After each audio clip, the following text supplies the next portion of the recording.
দেখুন, জাতীয় পার্টিকে ঢাকা শহরে এবং ঢাকা শহরের আশেপাশে সহ পুরো দেশে যারা বাঁচিয়ে রেখেছে, যাদেরকে আমরা বলতে পারি জাতীয় পার্টির অক্সিজেন, আজকে মাননীয় কো-চেয়ারম্যান বাবলা ভাই, তারপরে খোকা ভাই, সেন্টু ভাই সহ যারা উপস্থিত আছেন, সাইফুদ্দিন মিলন ভাই সহ, তারা যেভাবে জাতীয় পার্টিটাকে আগলে রেখেছে, সেটা কি ওই সিন্ডিকেট সম্ভব পারা?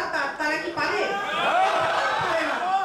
কিন্তু দেখেন, আজকে চেয়ারম্যান স্যারকে আমি তার প্রতি পূর্ণ আস্থা রেখেই বলতে চাচ্ছি, আজকে চেয়ারম্যান স্যারের আশেপাশে কাদেরকে দেখতে পান বলেন? সেই চিহ্নিত করার জন্য কথা হচ্ছে কি, যে মহিলার পাশে বা বড় গাছের পাশে যখন আগাছা বেশি জন্মে যায়, কি হয় জানেন? আমি সায়েন্সের ছাত্রী ছিলাম, তারা কি করে ওই মূল গাছের পুষ্টি শুষে নেয়।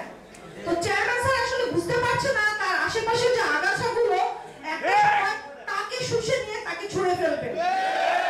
তাকে বারবার বোঝানোর চেষ্টা করেছে। আরেকটা একটু অন্যরকম কথা বলি, এখানে অনেক বেশিরভাগ লোক মনে করেন যে আমি চেয়ারম্যানের খুব কাছের লোক, আবার বলতে লজ্জা নাই, এটা ঠিক আছে, কিন্তু সেই কাছের লোকটা নিশ্চয়ই আজকে একদিনে পর হয়ে যায়নি।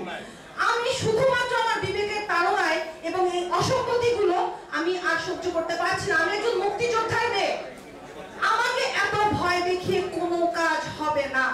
আমার বাবা, আমার চাচারা, আমার এই বাংলাদেশে যত মুক্তিযোদ্ধা আছেন, তারা পাকিস্তানি হায়নাদের ভয় ভীত না হয়ে বুকে রক্ত দিয়ে দেশ স্বাধীন করেছে। আর আমি একটা পার্টির অসঙ্গতি সম্পর্কে কথা বলতে পারবো না? কি বলেন আপনারা? আমি বনানী গিয়েছিলাম নির্বাচনের পরে, এই প্রথম গেলাম বনানীতে।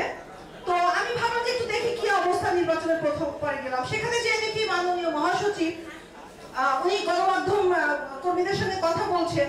সেখানে উনি বলছেন আমি আমার নির্বাচন নিয়ে ব্যস্ত ছিলাম। এটা কি কোনো মহাসচিবের কথা হতে পারে? একটা দলে চেয়ারম্যান মহাসচিব বাবা মায়ের মতো ভূমিকা পালন করে, অভিভাবক তারা। তারা যদি নিজেদেরকে নিয়ে ব্যস্ত থাকে, এই যে যারা প্রার্থী আছে তারা কোথায় যাবে? অনেক সময় খাবার দিয়ে একটা ভালো কথা বলে, খাবার যদি আমার কাছে না থাকে, একটা ভালো কথা বলে তাদেরকে সাহস দিতে হয়, সান্ত্বনা দিতে হয়। মাননীয় চেয়ারম্যান সংসদ ভবনে গিয়ে বললেন, সবাই বলে আমার নাকি জিতে আনতে হবে, আমার নাকি টাকা পয়সা দিতে হবে,